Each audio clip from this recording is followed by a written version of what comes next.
결혼한 지 30년이 되었습니다. 한 30년 됐는데요.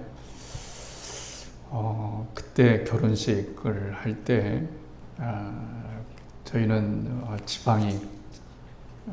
집이 지방에 있었기 때문에 서울에서 학교 다니는 신학교 친구들이 많이 내려왔습니다. 고향교회에서 결혼식을 했습니다. 결혼식 할 때 친구들이 축가를 불러주었습니다.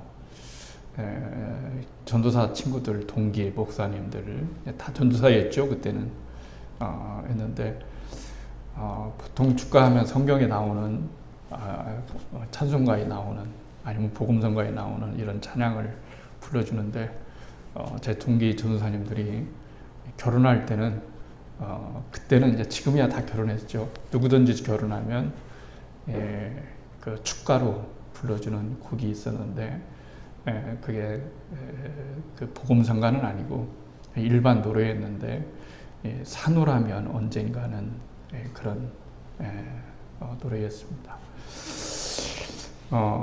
아시는 것처럼 그날 그 노래를 들었을지도 모르겠습니다. 산후라면 언젠가는 밝은 날도 오겠지. 흐린 날도 날이 새면 해가 뜨지 않더냐. 새파랗게 젊다는 게 한미천인데 째째하게 굴지 말고 가슴을 쫙 펴라. 내일은 해가 뜬다. 내일은 해가 뜬다. 그 다음에 2절은 이렇게 나갑니다. 비가 새는 작은 방에 새우잠을 잔데도 고운님과 함께라면 즐겁지 않더냐. 내일은 해가 뜬다. 내일은 해가 뜬다. 하는 그런 가사를 담고 있습니다.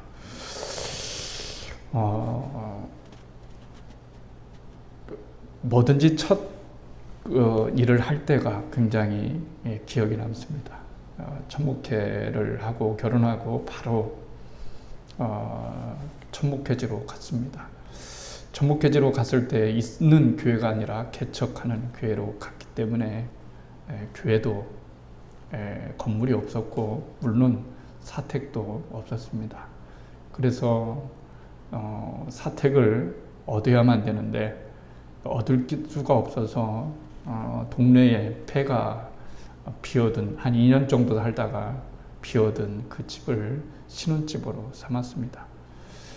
물은 나오지를 않아서 옆집에서 기르다 먹었고요.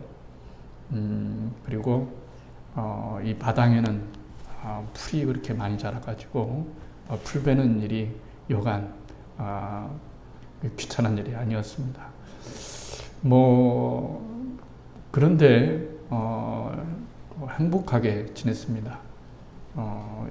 뒤돌아보면은 신혼부부였기 때문에 그렇게 지냈을 수 있겠지만 그때는 정말 주님 때문에 주님을 믿는 마음이 저나 아내나 순수해서 주님 한 분 믿으면 어디든지 갈 수 있었고 또 실제로 갔습니다. 다른 사람들은 얼마나 힘드냐, 어렵겠냐 이렇게 얘기했지만 별로 힘들고 생각지를 않았습니다. 왜냐하면은 주님과 함께 산다는 것이 너무 행복했고 또 주님을 위해서 더욱이 산다는 일은 너무나 행복했던 일이었기 때문에 그렇습니다. 그래서 그 친구들이 불러줬던 그 축가가 때때로 생각날 때도 있습니다.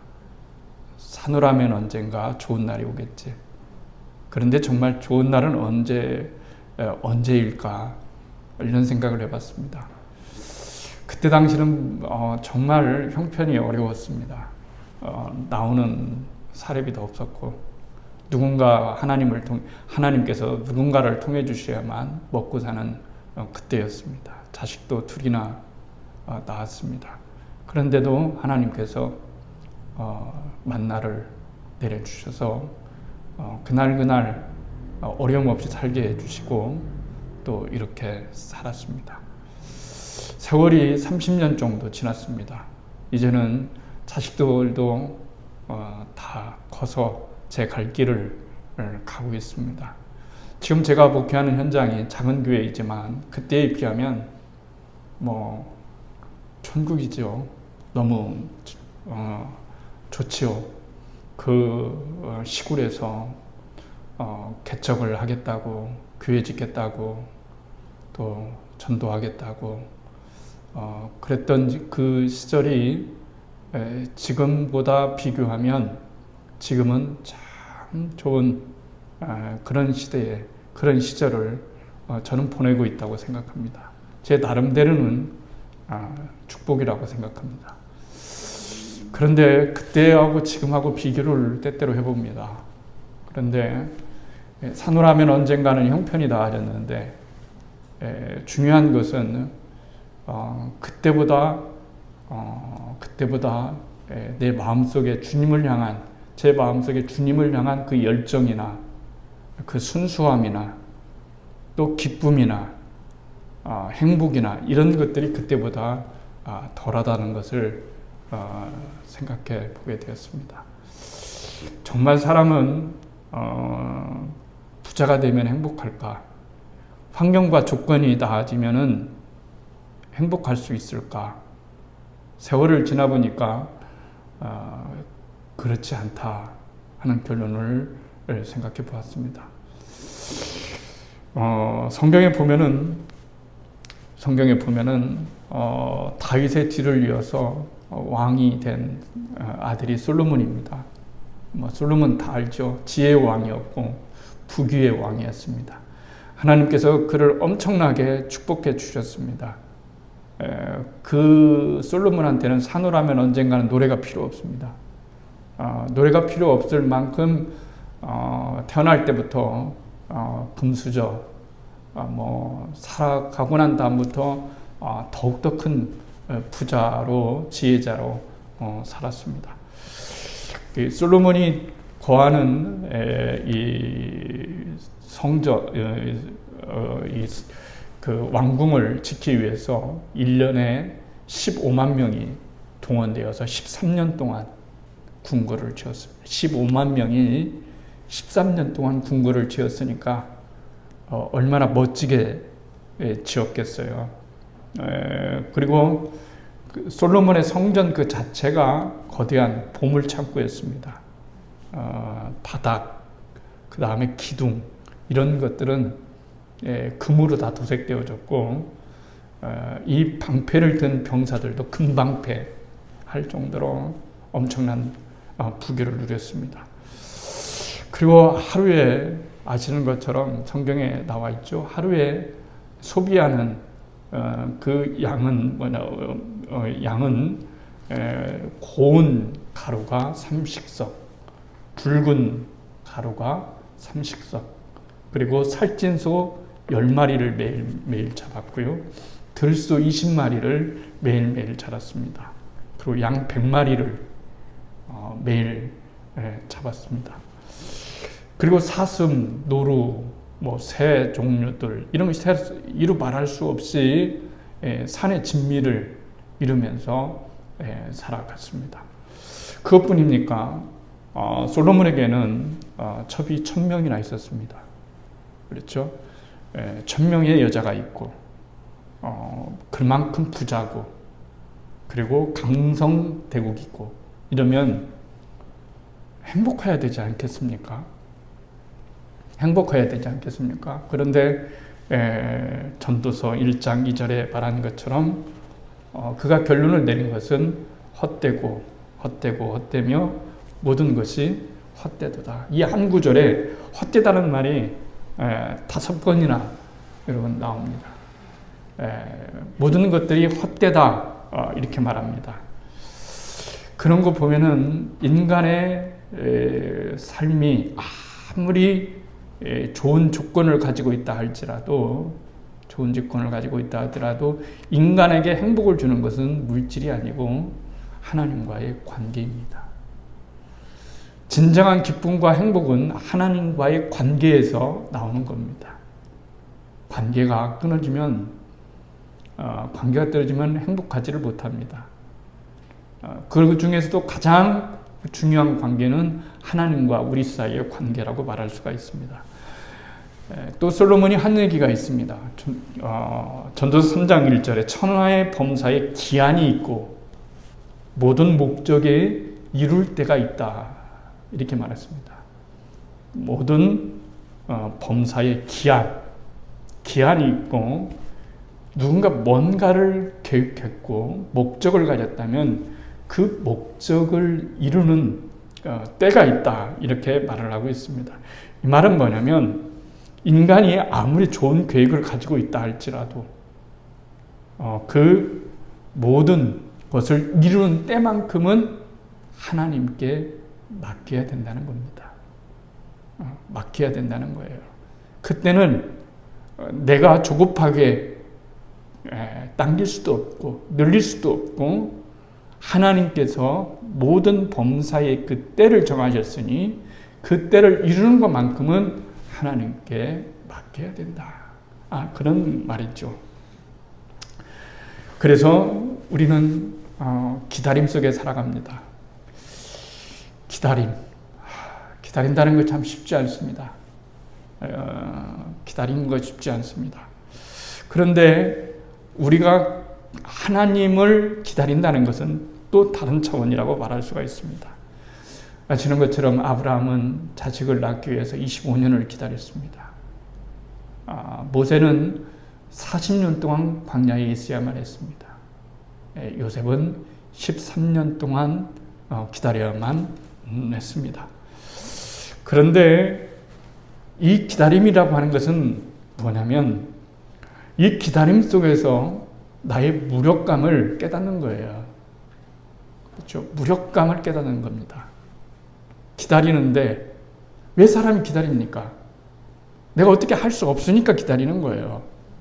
내가 무엇인가 할 수 있으면 기다리지 않습니다. 이것도 해보고 저것도 해보고 앞을 보고 뒤를 봐도 기다릴 수밖에 없기 때문에 기다리는 거예요. 근데 하나님은 우리 인간을 축복하실 때 그 기다림이라는 것을 굉장히 선용하신다는 거예요. 굉장히 즐겨 사용하시는데 왜 즐겨 사용하느냐? 기다림 속에서 하나님을 갈망하기 때문에 그렇습니다. 하나님을 갈망하기 때문에 그런 거예요. 오늘 우리 청년들이 일찍 왔습니다. 일찍 와서 얼굴을 보게 됐는데요. 청년들은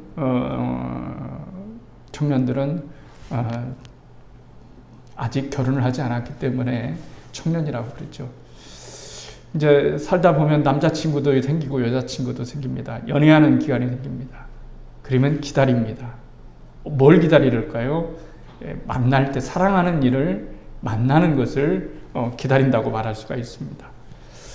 그렇기 때문에 우리가 신앙생활하면서 기다리는 것은 결코 소비나 또 그냥 없어지는 그런 시간이 아니라 이 기간을 통해서 내가 하나님과 관계를 갖고 하나님과 친교를 갖고 또 하나님을 더욱더 갈망하는 그런 시간을 갖는 시간이라고 말을 할 수가 있습니다. 어떻게 기다릴 수 있을까요? 요셉은 13년을 기다렸습니다. 우리가 지난 시간에 요셉을 살펴보았고 또 그 시간에도 요셉을 살펴보았지만 굉장히 잘 기다립니다. 그렇게 잘 기다릴 수 있었던 이유는 다른 것이 아니에요. 뭐냐면 그가 기다릴 수 있었던 것은 그 기다림 속에서 하나님의 구원을 누렸기 때문에 그런 거예요. 그러니까 기다림 속에서 중요한 것은 내가 몇 년 기다려야 될까요, 하나님? 우리는 그렇잖아요. 주여 어느 때까지입니까? 내가 도대체 이 삶을 벗어나려면 나의 이 기도 제목을 이루려면 나의 소망을 이루려면 내가 도대체 얼마나 기다려야만 될까요? 라고 이렇게 말했을 때 중요한 것은 우리는 얼마의 기간이 남았는가라고 하는 것에 초점을 맞추는데 하나님은 얼마의 시간에 초점을 맞추는 것이 아니라 그 얼마의 그 시간 속에서 네가 나에 대한 나를 섬기면서 나와 함께 그런 구원의 삶을 살아냈느냐 하는 것이 하나님의 관심사라고 하는 것을 알게 됩니다. 고통의 시간을 벗어나기 위해서 기다리는 것이 아닙니다. 그 고통의 시간에 하나님을 누리고 구원을 누렸기 때문에 요셉이 그 13년을 기다릴 수 있었다는 것을 알게 됩니다. 그러면 고난이라는 게 있잖아요. 어려움이라는 게 있잖아요. 고통이라는 게 있잖아요. 그런데 그것은 크게 나누면 둘이에요. 뭐냐면 하나는 내가 잘못해서 고통을 겪는 것이 있습니다. 내가 잘못해서 고통을 겪는 것이 있습니다. 그러나 그 고통도 하나님께서 선용하십니다. 요셉의 비극은 하나님이 내려주신 것이 아니라 그의 형들에 의해서 관계성 속에서 만들어진 비극이라고 말할 수가 있어요. 그런데 하나님은 그것도 선용하십니다. 내가 잘못된 선택 때문에 당했던 일들도 하나님은 나중에 선용하십니다. 또한 하나님께서 내려주신 그런 고통도 있어요. 뭐냐면 아브라함에게 내려주셨던 그런 고통이죠. 그 마지막 고통은 바로 이삭을 번제로 드려라 라고 하는 것은 너무 큰 고통이었어요. 하나님께서 하나밖에 없는 독자를 번제로 드려라 라고 하는 것은 굉장히 큰 고통이었어요. 그러나 그것도 하나님께서 선용을 하셨어요. 그러니까 예수 믿는 기쁨은, 예수 믿는 특권은, 예수 믿는 묘면은 어디에 있냐면 나의 고통이 어느 곳이 있든지 간에 어디에서 시작됐든지 간에 하나님께서 그 고통을 선용하셔서 나를 하나님의 사람으로, 믿음의 사람으로 만든다는 것이 굉장히 중요한 일이라고 말을 할 수가 있습니다. 어떤 사람에게는 10년을 기다려야 되고 어떤 사람에게는 5년을 기다려야 되고 요셉과 같이 13년을 기다려야 되고 아브라함처럼 25년을 기다려야 되고 모세처럼 40년을 기다릴 수가 있어요. 그러면은 왜 그렇게 기다리는 시간들이 다 다를까요? 그냥 일률적으로 그냥 하나님은 공평하게 하나님 누구는 저렇게 적게 기다리게 하시고 누구는 많이 기다리게 하시고 이거 공평한 처사가 아니지 않습니까? 라고 말을 할 수 있겠지만 사실은 하나님께서 우리들에게 기다리라고 하는 그 모든 시간은 의미가 있는데 그것은 뭐냐면 우리의 체질이, 영적 체질이 다르기 때문에 그런 거예요. 영적인 체질이 다 달라요. 우리는 영적인 색깔도 다르고 영적인 체질도 여러분 다르는 거예요. 그렇죠? 어떤 사람은 이런 신앙의 모습을 띠고 있고 어떤 사람은 저런 신앙의 모습을 띠고 있는 거예요. 어떤 사람은 복음성가를 굉장히 좋아하고 어떤 사람은 찬송가를 좋아하고 뭐 그럴 수가 있습니다. 그런데 하나님께서는 우리의 영적 체질이 다 다르기 때문에 무엇보다도 중요한 것은 우리의 체질로 인해서 기다리는 시간도 다 다를 수밖에 없다는 것을 우리들에게 말해주고 있어요. 코로나 때문에 계속해서 많은 그런 확진자가 나타나고 있습니다. 네 자릿수가 지금 아주 수주째 지금 진행되고 있습니다. 백신도 이제 거의 다 맞았습니다. 저도 이제 백신을 1차를 접종하고 또 2차 접종을 9월 달에 기다리고 있습니다. 그런데 꼭 우리가 접종을 하면서도 두려운 이유가 뭘까요?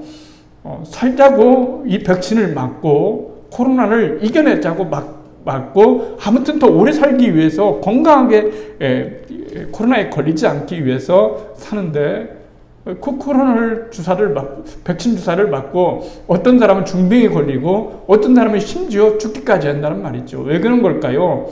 체질이 다르기 때문에 그렇습니다. 체질이 다르기 때문에 그런 거예요.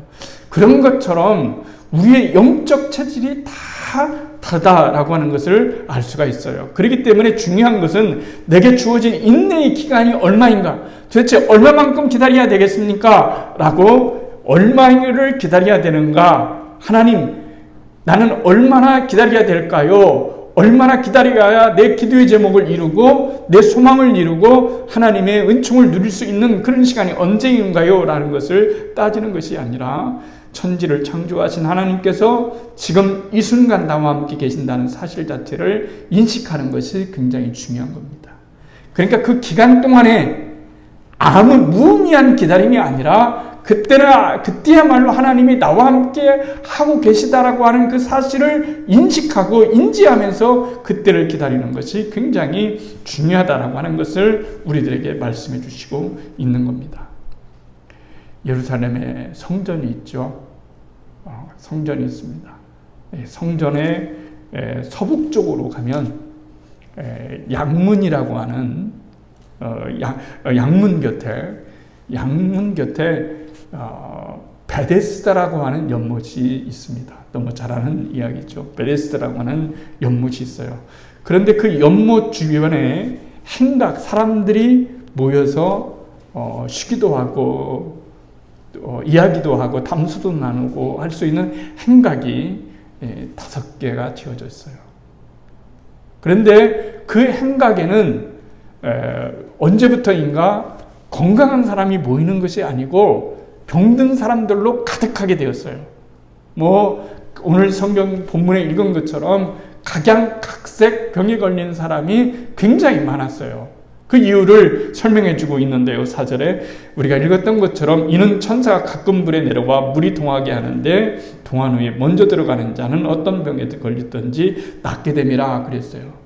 그러니까 질병에 걸린 사람들이 거기에 많이 있는데 거기에 모인 이유는 뭐냐면 사회에서 고칠 수 없는 병들, 병원에서 고칠 수 없는 병들, 이 많은 병들을 가진 사람들이 그 주변에 연못에 모여있던 이유는 천사들이 가끔가다 한 번씩 내려오는데 내려올 때마다 물을 움직이는데 물을 움직일 때 그거 난 다음에 가장 먼저 들어가는 사람이 어떤 병에 걸렸던지 간에 낫기 때문에 그 주변에 많은 사람들이 몰려들었다는 거예요.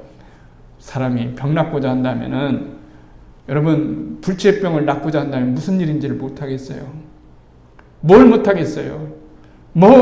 그래서 많은 사람들이 모여들었어요. 그런데 중요한 사실 한 가지는 뭐냐면 모인 모든 사람이 나올 수 있다는 것이 아니라 가장 먼저 천사가 물을 움직일 때 가장 먼저 1등으로 들어가는 사람만 혜택을 보고 나머지 사람들은 아무런 혜택을 볼 수 없는 그런 연못이 이 베데스다라고 하는 이런 연못이었다는 말이에요. 그런데 그 중에 38년 된 병자가 있다라고 하는 거예요. 38년 된 병자가 있어요. TV에서 세상에 이런 일이라고 하는 프로가 있길래 잠시 봤습니다. 그런데 어떤 그 자매가 있는데 나이가 40살이에요. 그런데 3살부터 자라지를 않는 거예요. 굳어져요. 뼈가 굳어져요. 그래서 6살 정도의 나이에 그 육체를 가지고 얼굴만 자라는 거예요. 아무것도 움직일 수가 없어요. 그런데 그 인터뷰할 때 거기 뭐냐면 얼굴이 천사다. 천사가 있어요. 그랬어요. 천사가 있는 집을 찾아갔더니 천사가 다른 사람이 아니고 40년 동안 움직일 수도 없어요. 그래서 움직일 수 있는 건 뭐냐면 딱 하나, 오른손 하나 움직일 수가 있어요. 오른손 하나. 이 오른손 하나 움직일 수가 있는데 이 오른손 하나 움직이는 걸로 뭐냐면은 노트북을 하는 거예요. 이것만 움직이는 거니까. 그래서 이것만 움직여서 검정고시를 시험을 봐서 초등학교 과정도 마치고 중학교 과정도 마치고 고등학교 과정도 마치고 이제는 대학 과정을 마치려고 한다는 거예요. 그때 그것을 보니까 너무 마음이 아프고 얼굴은 너무 선한 거예요. 얼굴이 너무 밝아요. 하나도 못 움직이는데. 그런데 그 자매가 하는 말이 뭐냐면 그래도 이 엄지손가락 하나 움직이는 것이 얼마나 제게 감사하고 얼마나 다행인지 모르겠다고 너무 밝게 생활하는데 참 목사의 삶이지만 너무 부끄럽더라고요. 저렇게 살아가는 사람도 있는데 정말 저 사람이 하나님을 만나야 되는데 저 자매가 예수님을 만나야 되는데 이런 생각이 들었어요. 그러니까 병든 사람의 입장에서는 어떻게 했든지 만약에 이 병든 이 자매가 나을 수만 있다면 이 본인이나 부모가 어떤 일을 한다 하더라도 고치려고 하지 않겠어요. 38년 동안 자리에 누워있는 사람이 있었어요. 고칠 수가 없잖아요. 38년 동안 무슨 병인지는 모르겠지만, 어떻게 해서 병이 걸렸는지는 모르겠지만 38년 동안 누워 있었다는 거예요. 얼마나 고통스럽겠어요. 제가 아까 그 자매를 얘기한 것 중에 하나는 뭐냐면 희망을 포기하지 않는 거예요.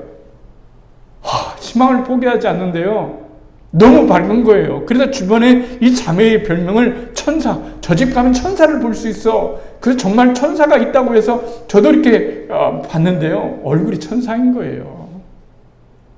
얼굴이 천사인 거예요. 38년 동안 일어나보지를 못했던 이 사람이 누군가 가족에 의해서 이제는 그 행각에 누워 있는데, 이 사람이 물이 동할 때 움직여서 고쳐질 수 있는 확률은 0.01도 안 되고, 아마 제로라고 말을 해도 이건 뭐 틀린 말이 아닐 거예요. 근데 중요한 사실은 뭐냐면, 그런데 왜 여기 있느냐는 얘기예요. 고쳐지지 못할 것인데, 고쳐질 수 없는데 왜 베데스다 연못에 있느냐는 얘기예요. 여러분 같으면은 전혀 가능성도 없고 전혀 고쳐질 수도 없는데 시간 낭비인 그곳에 사람만 우글거리고 냄새나고 시끄럽고 싸움박질하는 그런 장소에 뭐들어 있겠냐는 거죠. 이게 오늘 제가 여러분들에게 말하고자 하는 그 한마디의 그 의문을 얘기하고자 하는 거예요. 왜 그렇겠어요? 이 사람에게는 인간적으로 생각해 보면은 누군가가 넣어줄 사람도 없고, 본인이 1등으로 들어갈 수도 없고, 이 불가능한 이 행각에 앉아있고 누워있는 이유는 딱 한 가지인 거예요. 뭐냐면 이 사람 속에는 언젠가는 반드시 하나님이 나에게 어떤 방법으로든 역사해 주시겠지라고 하는 거예요. 언젠가는 어떤 방법으로. 이 사람한테 여러분 물었으면 어떻게 되겠어요? 당신 38년 동안 그렇게 누워 있었는데 움직이지도 못하고 빨리 움직여야 1등으로 들어가야 베데스다의 연못에 가야 들어가서 나을 수가 있는데 이렇게 못 났는데 뭐 때문에 이렇게 앉아 있어? 이렇게 얘기했을 때 이 사람이 하는 말, 하나님이 언젠가는 고쳐주실 거예요. 이럴 때 얼마나 이게 참 무모한 말이에요. 얼마나 이게 참 듣기 싫은 소리겠어요. 말도 안 되는 소리겠어요. 어느 세월에 하나님이 어떤 방법으로 당신을 고쳐준다고 믿음으로 하나님을 기다리냐는 얘기예요. 이게 신앙인 거예요. 신앙은 믿음이긴 하지만 믿음이라고 해서 허구가 아닙니다. 신앙은 언제나 팩트를 중심으로 해서 이루어지는 거예요. 우리의 신앙이 자랄 때 허구로 이루어지는 것이 아니라 언제나 하나님을 경험하는 팩트를 경험하면서 우리의 믿음이 이루어지는 것인데, 오늘 말씀드린 것처럼 이 사람은 믿음으로 자기 자리를 지킨 거예요. 오늘 제가 서두에 여러분들에게 말씀을 드렸던 것처럼 산호라면 언젠가는 반드시 하나님이 어떤 방법으로 나를 고쳐주실 것이다 라고 하는 그런 믿음이 있었기 때문에 집에 돌아가지 아니하고 되돌아가지 아니하고 그 자리를 몇 년이든 계속해서 지킬 수 있었던 이유는 하나님에 대한 믿음이 없다면 설명될 수가 없는 구절이에요. 그래서 주님께서 많은 사람이 있음에도 불구하고 그 38년 된 병자에게 간 거예요. 38년 된 그 병자에게 간 거예요. 그래서 주님께서 이 38년 된 병자를 고쳐주신 거죠. 병자를 고쳐주신 거예요. 어떤 방법으로요? 물 한 방울 묻히지 않고요.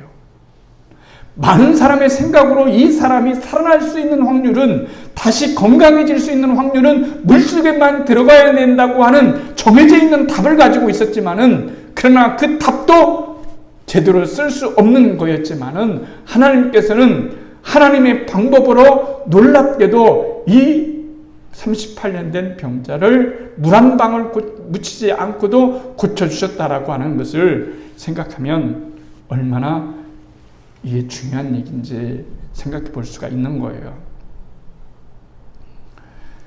인생을 살아가다 보면은 기다리는 것이 참 어려워요.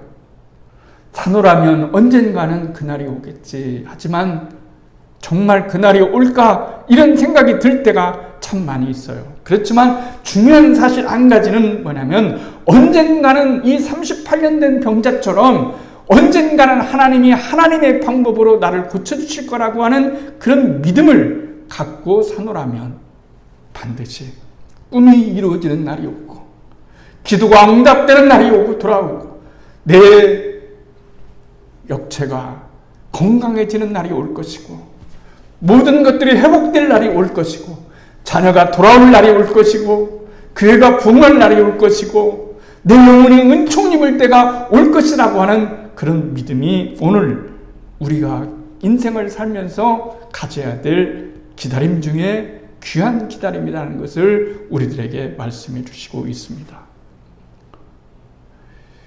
산후라면 그날이 오겠지요. 그냥 기다리는 것이 아니라 하나님을 믿고 기다리다면요. 하나님을 향한 꿈을 갖고 하나님을 향한 믿음을 갖고 기다리다 보면 언젠가는 그날이 올 거라는 사실을 기억하면서 이 38년 된 병자의 믿음을, 이 38년 된 병자의 기다림을 주님께서 의미 있게 만들어주시는 무의미하게 끝날 것만 같던 이 병자의 삶이 진정한 기적의 삶으로 바꿔진 것처럼 오늘 우리도 그러한 믿음이 우리에게 필요하다는 사실을 기다려하면서 하나님께서 어떤 방법으로든지 우리는 그 방법을 알 수 없지만 하나님의 방법으로 모든 것들을 치유해 주시고 모든 것들을 회복시켜 주실 그때를 기다리면서 오늘도 우리에게 믿음이 있고 내일도 믿음이 있는 그런 기다림이 되기를 주님의 이름으로 축원을 드리겠습니다.